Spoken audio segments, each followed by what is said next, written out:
You know that moment when the market starts trending, price pulls back into an average, and you're not sure if it's a real dip buying opportunity or the start of a full reversal? That is the problem that this indicator is built to solve. Most moving averages only calculate based on price and time. They don't care whether the current market condition looks like past bullish trends, past breakdowns, or old consolidation phases. But the market memory average indicator by Zeiyerman does something completely different. It scans past market behavior, finds conditions that look similar to what's happening now, and uses that memory to build an adaptive average. So instead of just asking, is price above or below a moving average? No, we're gonna ask a better question, which is, when the market looked like this before, what did it usually do next? We're gonna build this on TradingView, which is the trading platform I'm gonna be using for this showcase. If you haven't signed up yet and you wanna use the same setup I'm using, there's gonna be a link in the video description for you to sign up to TradingView. Once on TradingView, you wanna open the 15-minute time frame of GBP/JPY, but remember, this strategy can actually work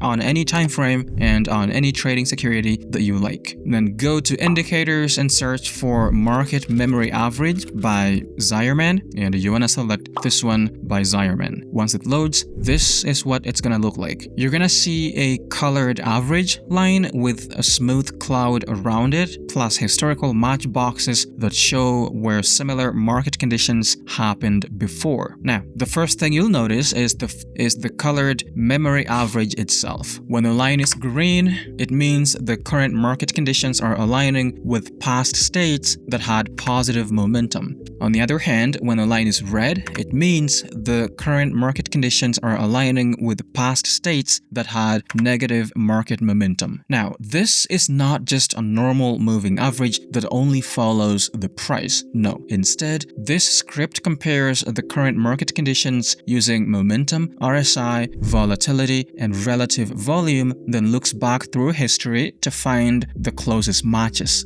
And then from those matches, it builds a similarity weighted average based on how the market behaved in those similar conditions. Now, the second thing you'll see is the cloud around the line. This cloud gives the trend some breathing room. In a bullish phase, the cloud turns green and works like a dynamic support zone. On the other hand, in a bearish phase, it turns red and works like a dynamic resistance zone. So when price is above the green cloud and pulling back into it, we're not automatically thinking reversal. No. Instead, we're thinking, is this a retest of a bullish memory zone? And when price is below the red cloud and retesting it from underneath, we're thinking, is this a bearish continuation setup?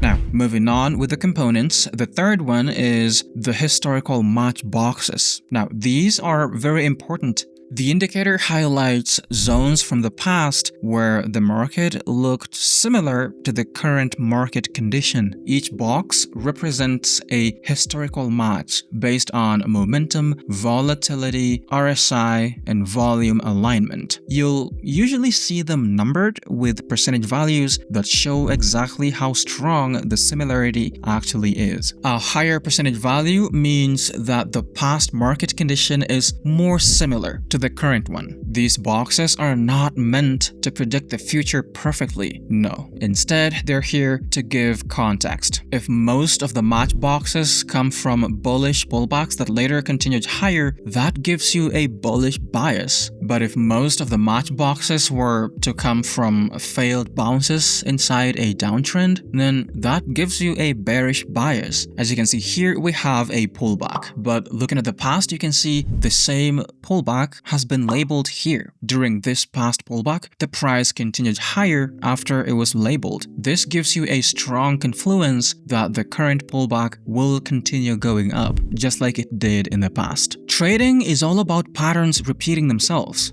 If a bullish pullback resulted in an upward push in the past, it will probably do the same this time as well. And if a bearish pullback resulted in a downward price move, it will probably do the same thing in the future. And that is basically what this indicator is for, identifying moments in the past that look similar to what is happening at the current moment. That is why this indicator is called market memory average. It is basically saying, here are the moments in history where the market behaved like it is behaving right now. And as traders, that is useful because markets often move in patterns of behavior, not exact copies, but similar conditions.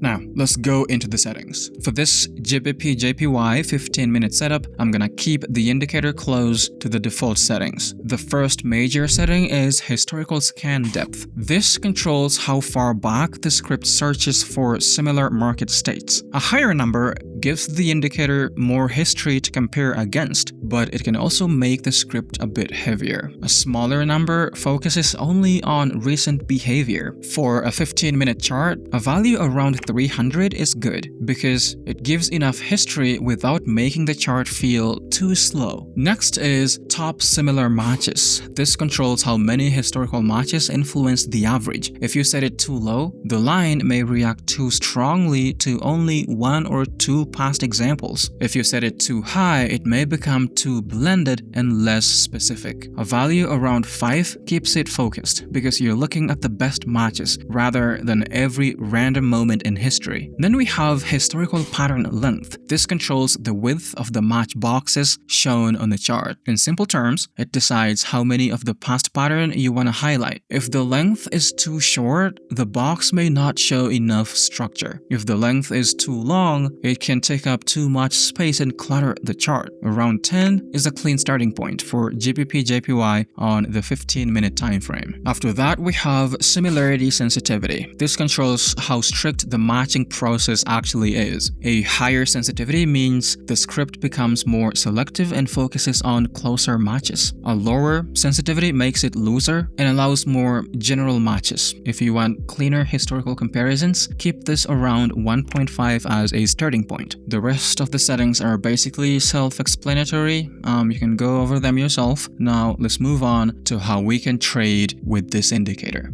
We're gonna use a trend continuation strategy. The idea is simple. Use the memory average to define the trend, use the cloud as the pullback zone, and use price action to confirm the entry. We're not gonna be buying every green line or selling every red line. No. Instead, we're waiting for the market to pull back into the average, reject it, and then continue. Now, for a buy setup, the first condition is that the market memory average must be green. The price should also be trading above the green cloud, showing that the market is in a bullish memory regime. The second condition is that the price must pull back into the cloud or very, very close to it. We don't want to buy when price is already far above the line, because that would mean that we're chasing price. We want the price to return to the zone where buyers may step in again. Now, the third condition is a clean retest. When the price touches the green cloud, we want to see rejection. That could be a wick into the cloud, a bullish engulfing candle, or a strong candle closing back above the memory line. Since we're trading based on pullbacks, you want to look at the historical match boxes and find the one labeled number 1. As you can see here, this is the one labeled number 3, so we don't want that. These are labeled number 2 and number 5. We don't want those either. We want the one labeled number 1 because that means the closest match to the current price action is indicated by that box. As you can see, this is the one labeled number 1 and it matches the current price action by 91.3%. Now, what you want to do with this box is take a look at it and make sure it's clearly a bullish pullback with price coming from the market memory average cloud. That gives us more confluence. As you can see here, this is a pullback, which tells us the closest historical match to our current price action was also a pullback. And not just any pullback, it was a pullback that resulted in price going up. That basically tells us that if we take this current pullback as well, just like last time, there is a higher probability that the price will go up this time around. Since price went up last time, it may go up this time as well. That is the most important part of this whole strategy. You don't want to trade pullbacks only. You can trade other price action patterns as well. But for now, let's focus on pullbacks. We take the buy position. The stop loss is gonna go just below the cloud. The take profit can be set at 1.5 times the risk. And then we let the trade run. And as you can see, ladies and gentlemen, the trade was profitable. Now, for a short position, we're gonna do the opposite. Condition number 1, the market memory average must be red and price should be trading below the red cloud. This tells us that the market is in a bearish memory regime. And then we wait for the price to pull back into the red cloud from below. Again, we don't want to sell too late after the price has already dropped far away from the average. No, we want the retest. When the price touches the red cloud, we look for bearish rejection. That could be a wick into the cloud, a bearish engulfing candle, or a strong candle closing back below the memory line. Now, the last condition is to confirm whether our current price action pattern is a pullback, whether it happened in the past, and whether it is the strongest match, and also whether it led to a profitable trade. So we're gonna look back at these historical match boxes and find the one labeled number 1, which is right here. As you can see, it was indeed a bearish pullback into the average cloud and the average line. After the pullback, price did go down. Since price went down after that historical pullback, it will probably go down after this one as well. Because of that, we take a short position. I'm gonna place our stop loss above the average cloud right here. And the take profit will be set at 1.5 times the risk. Letting the trade run. And as you can see, the trade was profitable.